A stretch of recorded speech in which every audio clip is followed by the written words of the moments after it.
Oke. Tujuan branding. Nah, tadi ya tujuannya adalah mengenalkan merek kita nih kepada pasar, membangun citra positif dan reputasi perusahaan supaya baik di mata konsumen. Nah, jadi dan membangun kepercayaan. Oke, saya mau tanya dulu, waktu teman-teman memilih merek dari produk teman-teman sendiri susah nggak? Susah ya? Inspirasinya dari mana kalau saya boleh tahu? Dari mana? Dari googling, atau nanya orang gitu? Dari mana, Bu? Oh, oke, didoain ya, tiba-tiba dapat wangsit gitu ya. Oke. Ada yang Google nggak? Oke. Dari mana? Sebagian googling. Iya, googling itu biasanya untuk mencari tahu apakah ada merek yang sama kita, benar nggak? Ya. Jadi milih nama aja susah ya ternyata ya, gitu ya. Nah, kenapa? Karena nama itu sama aja kalau punya anak, kita mau memberikan nama kepada anak kita kan juga dipikirin ya, didoain gitu. Nah, ini juga jadi penting sekali karena tujuan branding adalah membangun kepercayaan konsumen terhadap perusahaan atau terhadap produk kita sendiri. Nah, identitas merek. Begitu kita ngomongin merek, ini adalah poin-poin penting yang harus kita pikirkan. Yang pertama nama, ya. Nama tuh kadang-kadang gini, ada nama yang sangat bagus, sangat indah, dan sangat sulit disebutkan.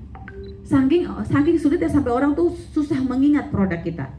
Nah, jadi saran saya kalau memberikan nama, apalagi misalnya ini, apalagi kalau misalnya produknya itu mass produk, itu adalah pilihlah nama yang gampang diingat dan gampang diucapkan. Lalu yang kedua, logo. Ada yang bisa mengilustrasikan kepada saya logonya McDonald seperti apa? Pakai tangan. Gitu ya, gampang ya? Gampang ya? Nah, kenapa logo jadi penting? Karena nggak usah ditulis McDonald, gini aja kita udah tahu itu McDonald, ya. Makanya logo itu jadi penting. Misalnya mereknya adalah apa ya namanya ya? Cendol leker gitu misalnya ya. Nah, itu kalau cendol leker kira-kira bagusnya logonya seperti apa? Seperti apa bagusnya? Cendol-cendolan gitu ya, kecil-kecil gitu ya. Ada S-nya gitu ya. Literally, ya betul. Itu salah satu yang mudah diingat sama orang. Tapi mungkin bisa juga cuman C sama L gitu ya, cendol lekernya gitu ya. Nanti, nah itu logo adalah sesuatu yang kita pikir. Makanya di dalam proses identitas, memberikan identitas kepada merek kita itu nggak bisa buru-buru. Jangan diburu-buru, dipikirin baik-baik ya. Lalu warna, nah warna ini kalau kita Google itu tuh banyak sekali tuh artinya. Merah ada artinya apa ya kan, kuning artinya apa, biru artinya apa, oranye artinya apa gitu. Jadi banyak artinya. Jadi kalau bisa sesuaikan nanti produk kita dengan arti dari warna tersebut gitu ya, supaya itu pasti ada teorinya, ada psikologinya. Misalnya makanan lebih banyak merah sama kuning kalau diperhatiin, benar?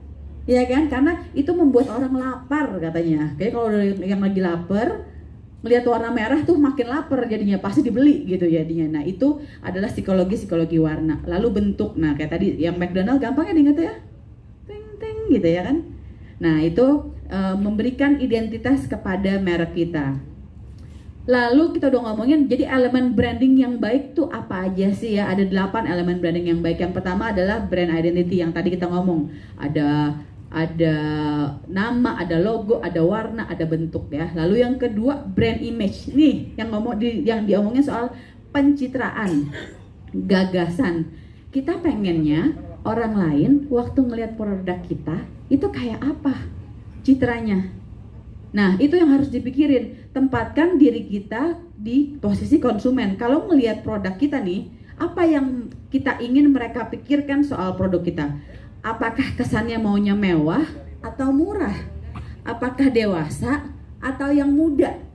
Apakah ceria atau berani? Dan sebagainya gitu. Nah, ibaratnya orang kan punya citra ya. Oh, dia orangnya pemalu. Saya orangnya pemalu misalnya, walaupun nggak ada yang percaya kalau dibilang Rachel orangnya pemalu gitu ya. Nah, itu kan citra yang dibangun kan. Begitu ketemu orangnya, oh ini gimana? Nah, begitu citra yang dibangun, setelah dibangun terus dibandingkan dengan aslinya ya harus sama, ya nggak? Gitu ya. Nah, brand image ini atau citra ini kita mendrive orang, kita memimpin orang untuk mengerti pesan yang kita pilih untuk brand kita sendiri itu, ya. Lalu brand positioning. Ketika kita membangun sebuah merek, terus merancang elemen-elemennya, lalu kita penting sekali untuk melihat tempat brandnya tuh berdiri di mana. Misalnya ya, kalau kita tahu misalnya mobil contohnya ya, apa bedanya Toyota sama BMW selain dari negaranya? Ya logo, ya kan. Terus apa lagi? Nama, terus kelas. Nah, kelasnya apa? Kalau Toyota apa? Kalau BMW apa? Toyota menengah ke bawah. Kalau BMW menengah ke atasnya. Kenapa teman-teman bisa menyimpulkan itu? Harga. Dari harga. Dan juga dari apa biasanya? Dari iklan-iklannya udah kelihatan, ya kan? Lalu dari yang memilikinya juga udah kelihatan, benar nggak? Nah, itu namanya brand positioning. Jadi kita mau produk kita itu yang beli itu orang yang seperti apa? Itu positioningnya. Walaupun tentunya kita mau dong, kita maunya semua orang beli produk kita. Iya benar gitu ya. Tapi semua orang tuh terlalu luas. Nanti kalau misalnya, biasanya kalau udah jadi Toyota sama BMW, satu orang bisa punya Toyota, bisa punya BMW, betul? Betul ya. Tapi kalau misalnya levelnya menengah ke bawah, mobil pertamanya biasanya apa? Toyota dulu, bener nggak? Nah, tapi orang menengah ke atas sama orang menengah ke bawah lebih banyak mana jumlahnya? Menengah ke bawah. Jadi kalau mau ngomongin jumlah, ya, quantity, ya posisi kita di menengah ke bawah. Dengan begitu udah mulai paham ya gimana nih cara kita menempatkan brand kita, ya kan? Lalu brand personality sama seperti orang nih ya, sama seperti manusia, brand itu harus punya personality supaya kita bisa ngomong sama customer kita. Misalnya personality-nya itu dia, nah tadi kan dia pendiam, dia ramah, dia ceria, atau dingin, hangat, apa segala macam. Kenapa? Karena dengan demikian kita bisa mengkomunikasikan. Misalnya gini, sekarang kalau kita menyapa customer kita di sosial media, suka bingung nggak? Manggilnya Anda, kamu, Bunda, Ibu, ya kan gitu kan, suka bingung kan? Apa ya manggilnya ya gitu. Nah, kalau kita sudah punya brand personality, kita yang nentuin. Ya, jadi manggilnya karena kita maunya ini casual aja gitu ya, maunya semua orang. Jadi namanya adalah kita panggilnya dirimu gitu ya. Kalau kamu tuh kayak kesana nunjuk-nunjuk gitu ya misalnya, atau kamu juga nggak apa-apa deh kalau anak muda kan kamu gitu ya. Atau mau lebih ini lagi, mau yang lebih anak muda lagi lo gitu misalnya ya, nggak gitu. Atau kalau misalnya memang ini ya Anda atau Bunda, Ayah sebut. Nah, yang mana yang mau kita pilih? Taruh personality itu di dalam brand kita. Gak cuman logo, gak cuman positioning, gak cuman citra maunya seperti apa, tapi juga personality. Lalu brand differentiations ya. Contohnya misalnya, siapa yang di sini jualan makanan? Oke, saya boleh tahu Bapak produknya apa? Keripik pisang. Siapa yang punya keripik pisang lagi? Oke, dalam ruangan ini ada 4 keripik pisang ya berarti ya, kira-kira ya. Nah, apakah kita akan berebutan customer? Saya rasa tidak, ya kan? Bagaimana caranya? Kita harus memperhatikan elemen brand diferensiasi. Apa bedanya produk kita sama produk orang lain? Kan keripik pisang banyak banget, ya nggak gitu? Nah, ada yang mungkin dari rasa, dari potongannya, dari bentuknya, atau dari asalnya, ya nggak gitu. Jadi semuanya tuh nggak perlu berebutan customer karena kita sudah punya brand differentiations. Ya, lalu yang terakhir adalah brand communications. Ya, yang tadi ini agak mirip nih dengan brand personality ya kan.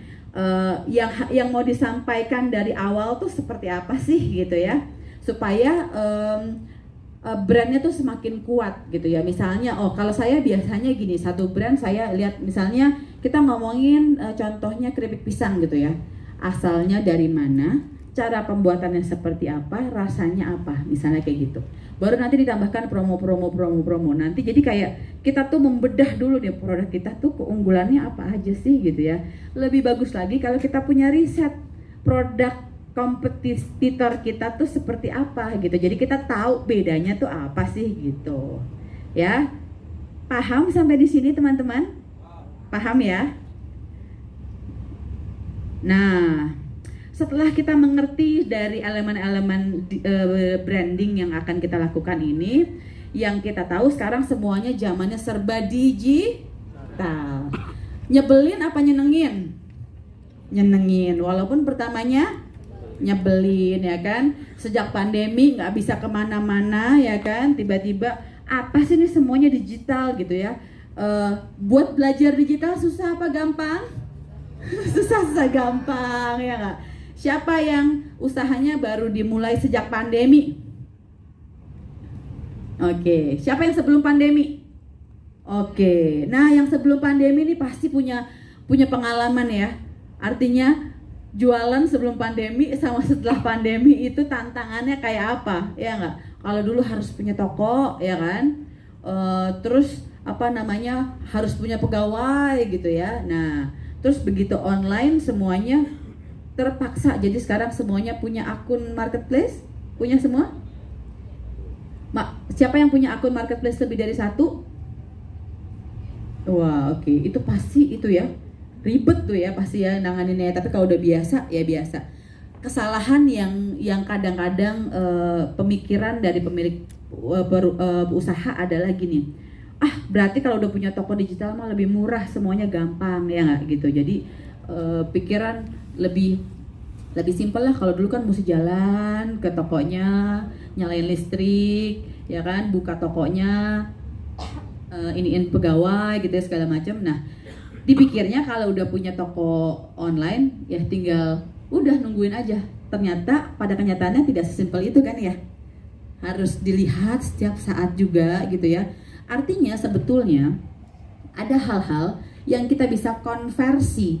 Misalnya biaya pegawai itu kalau kita bisa handle sendiri, berarti kita bisa konversi jadi biaya iklan untuk mengiklankan toko kita, ya kan? Biaya listrik tadinya, ya nggak? Biaya listrik kan di sini nggak ada biaya listrik kan? Kita bisa konversi kemana nih? Apakah kita mau memberikan potongan harga atas produk kita supaya lebih menarik, atau kita bisa memberikan potongan ongkir misalnya kayak gitu-gitu. Nah, jadi harus dibandingkan juga toko fisik sama toko online. Supaya apa? Ya kalau cuma mau buka-buka toko doang gitu ya bisa aja. Ya pelanggannya ya mungkin 1-2. Tapi kalau kita bisa konversikan cost yang ada di sini jadi di sini, itu pasti jualannya bakalan lebih banyak, ya kan? Nah, ternyata kan digital nggak cuma marketplace. Pertama kita mulai dari sosial media ya pastinya kan. Menurut data tahun 2019 itu rata-rata orang Indonesia mengakses internet untuk berbagai kepentingan selama 8 jam 36 detik setiap harinya. Indonesia loh ya ini ya kita ngomongin. Sedangkan global atau dunia itu datanya 6 jam 42 menit. Jadi orang Indonesia suka banget lihat screen. Ya enggak? Ya kan kadang-kadang soalnya gini, kalau udah lihat tuh kadang-kadang nggak sadar, udah sejam gitu ya, udah 2 jam gitu. Nah, ini bisa menguntungkan sebetulnya buat kita para pelaku UMKM atau siapapun yang lagi jualan baik produk maupun jualan diri di dalam internet. Jualan diri itu maksudnya gini loh, kita harus jualan kemampuan kita loh, iya kan? Kemampuan kita public speaking, kemampuan kita misalnya menulis, kemampuan kita memasak, kemampuan kita apa segala macam harus kita tampilkan juga di dalam sosial media kita supaya jadi citra yang utuh, nggak cuma teman-temannya doang, nggak cuma anak-anaknya doang yang nggak cuma keluarganya doang gitu ya. Dan hati-hati kalau mau mengupload keluarga ya, karena yang namanya sekarang digital itu punya jejak digital yang tidak bisa hilang. Yang bisa dilakukan bukan menghilangkan tapi menenggelamkan. Jadi kalau misalnya konten kita sudah banyak, kita bisa tenggelamkan yang lama, yang mungkin tidak kurang berkenan. Oh, dulu belum ngerti banget yang namanya sosial media, jadi postingnya asal-asalan gitu ya. Kita udah delete tapi ternyata itu masih tersimpan di dalam mesin gitu ya. Jadi kadang-kadang memang tidak bisa dihilangkan. Nah, termasuk juga anak-anak apa segala macam, itu namanya data profiling. Sebetulnya jadi kalau ibu-ibu lagi ngomong aja, misalnya bapak ibu lagi ngomong, misalnya kita ngomongin kulkas ya kan, mau beli kulkas nih buat usaha kita gitu ya. Kita ngomong aja sekarang, terus kita lihat sosial media kita. Tiba-tiba kalau diperhatiin di Instagram kita bisa menemukan iklan kulkas tuh 3 atau 4 kali. Kalau diperhatiin. Kenapa? Apalagi kalau kita sudah ketik kulkas, lemari es gitu ya, di hashtag atau di itu data kita sudah dibaca. Oh, Rachel ini lagi butuh kulkas. Jadi mesin yang pintar itu sudah membaca data kita bahwa Rachel lagi butuh kulkas gitu. Nah, ada untungnya, ada ruginya. Kalau misalnya kita jualan misalnya kue bolu, ada orang nulis bolu, berarti jualan kita kemungkinan kalau kita ngiklan bisa juga sampai ke dia gitu. Asal hashtagnya tepat. Nanti kita akan belajar di sesi selanjutnya soal hashtag juga ya gitu. Jadi bagaimana kita memandang media sosial ini adalah mindset kita, cara kita berpikir, bisa menguntungkan, bisa merugikan. Kalau saya ngajar literasi digital selalu saya ngomong gini, internet itu bagai pedang bermata dua. Di tangan orang yang benar maka akan baik, di tangan orang yang salah maka akan jadi buruk. Contohnya penipuan online banyak. Siapa yang pernah jadi korban? Beli barang nggak nyampe? Belum ya? Oh, udah pernah ya? Rasanya gimana, Mas? Kesel ya gitu. Terus diblok abis itu ya kan, ya udahlah ya kan nggak kenal gitu ya, duit udah ditransfer gitu. Biasanya terjerat dengan harga murah, betul ya? Apakah dia yang sukanya tinggal di rumah atau sekarang WFH terus gitu? Apakah dia tipe yang sibuk banget, yang tiap hari mesti kerja dari pagi sampai malam, mobile banget, suka keluar kota apa segala macam gitu-gitu? Apakah dia tingkat pendidikannya SMA, S1, S2, S3 ataupun S yang lain gitu ya. Nah, itu kan juga bisa ini, karena semakin pintar biasanya orang akan semakin kritis sama produk kita. Pertanyaannya makin banyak. Lalu itu segmentasi psikologi, lalu segmentasi demografi. Menentukan konsumen berdasarkan jenis kelamin, usia dan tingkat pendapatan. Misalnya kalau jualannya gamis kan nggak mungkin dong target marketnya laki-laki. Bisa sih tapi kecil buat istrinya ya, buat ibunya gitu. Tapi mostly lebih banyak apa? Perempuan dong pastinya kan. Nah, itu jenis kelaminnya, usianya berapa, tingkat pendapatannya berapa. Ini nanti kita dijadikan panduan untuk menentukan harga jual kita jadinya ya. Jadi kita tuh kalau mau nembak tuh nggak cuma nembak terus kemana-mana, nggak gitu, tapi ada sasaran tembaknya, targetnya seperti apa. Psikologi udah, demografi udah, lalu geografi. Tinggalnya di mana? Indonesia Tengah, Timur, Barat, ya, karena biasanya punya karakter yang berbeda-beda, benar nggak? Benar ya, gitu. Kalau orang Manado gitu misalnya sukanya pedas-pedas. Orang Bandung sukanya asin apa manis? Orang Jawa Barat manis ya kan? Suka pedas nggak? Suka. Nah, jadi kalau jual makanan tuh ya berarti targetingnya ke orang-orang yang suka rasanya seperti itu. Itu pentingnya segmentasi geografi. Ya, jadi untuk mengetahui karakteristik masyarakat terdekat secara rinci dan menyesuaikan produk yang sesuai untuk dipasarkan kepada mereka. Nah, ini strategi digital branding. Udah ya, tadi kan kita udah ngerti soal branding, target market, terus platform yang akan kita pakai. Nah, strategi digital branding itu kayak apa sih? Saya kasih tahu bedanya PR sama advertising. PR itu public relations. Advertising adalah iklan. Kalau iklan itu artinya kita bilang produk kita bagus. Saya punya majalah. Ini majalah saya. Saya bilang produk saya bagus, caranya gimana? Saya ngiklanin majalah saya misalnya di sosial media, di billboard, ataupun di platform-platform lain. Itu iklan. Makanya ada social media ads, benar? Ada Facebook ads, ada Instagram. Itu siapa yang upload? Kita kan? Kita yang upload, kita yang nentuin gambarnya, kita yang nentuin captionsnya, terus kita bilang, terus kita iklanin supaya orang-orang tahu bahwa produk kita bagus. Tapi kalau yang namanya PR adalah orang lain yang bilang kalau produk kita bagus. Orang lain tuh siapa? Hari gini bisa influencer, bisa media, gitu ya. Pernah nggak datang yang tiba-tiba, oh saya dari media ini, saya mau ngeliput dong produk bapak ibu nih kayak bagus-bagus gitu. Ya, nah itu namanya PR. Bagaimana cara? Kalau iklan itu biasanya kita harus keluarin uang banyak. Kalau PR biasanya kita tetap ngeluarin uang tapi tidak sebanyak iklan gitu ya. Kalau yang terjadi di era dulu sebelum digital tuh kayak gitu. Nah sekarang tuh sama, hanya saja kalau PR itu butuh waktu lebih lama karena namanya juga orang ngomongin produk kita. Tapi kalau iklan tergantung uang kita, benar nggak? 1 juta, kita punya uang 1 juta buat iklanin, ya udah kita bisa langsung lihat dong hasilnya berapa, ya kan? Nah bedanya adalah itu. Pentingan mana kita ngomongin produk kita bagus atau orang lain ngomongin produk kita bagus? Orang lain. Sama pentingnya sebetulnya.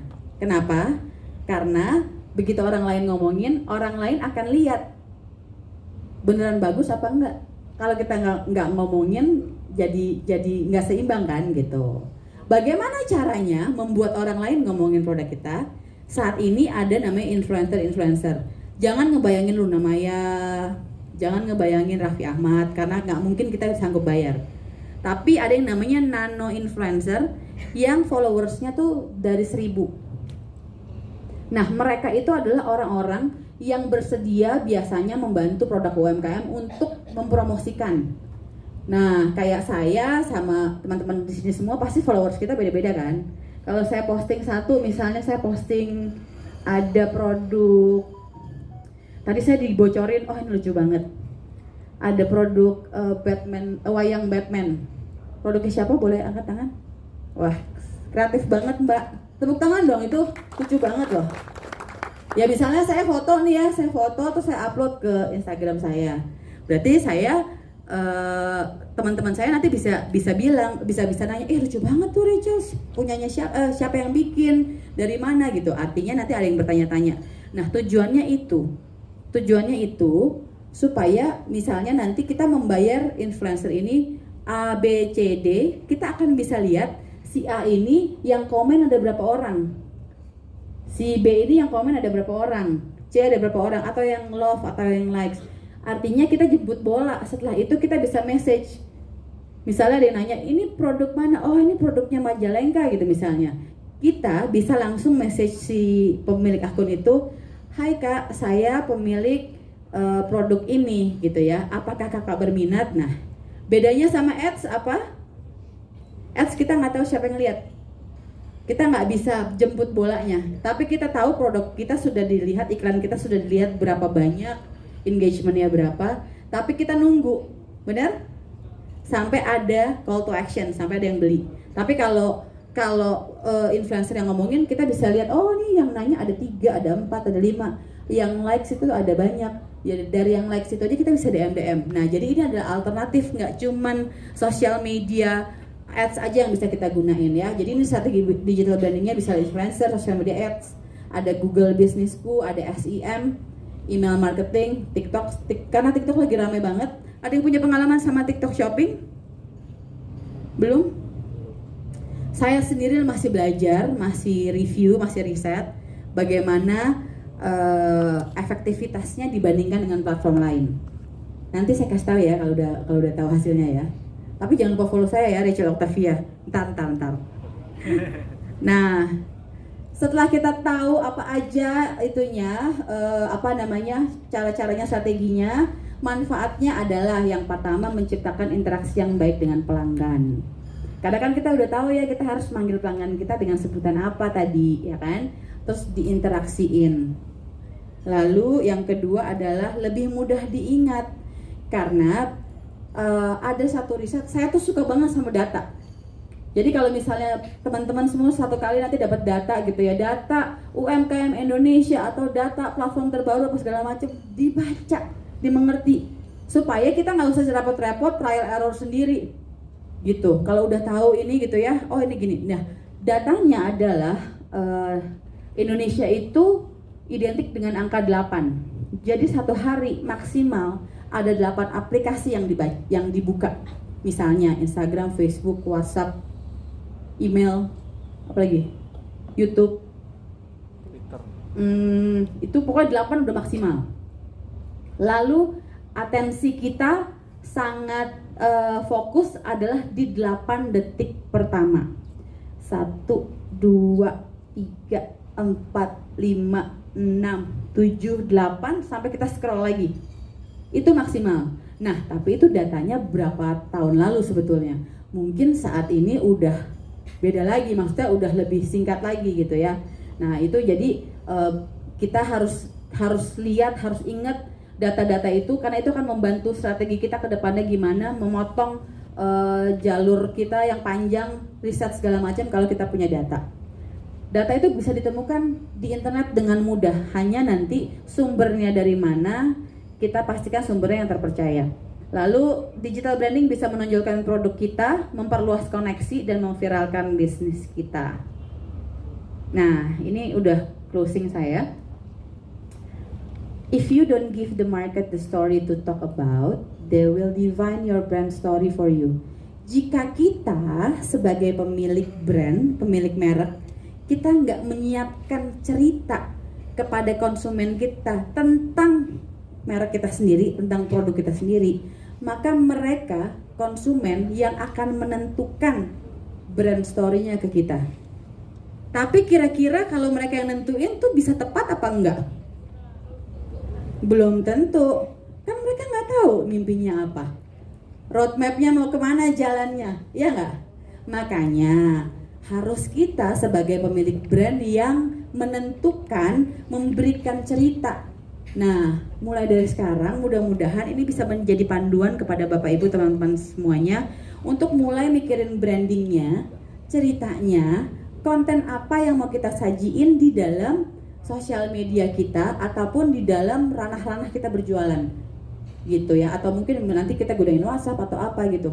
Kita yang memimpin mereka untuk mengerti bagaimana cerita dari produk kita gitu. Kalau nggak nanti misleading. Kalau udah misleading ngebenerinnya susah banget, mahal lagi gitu ya. Kalau dari saya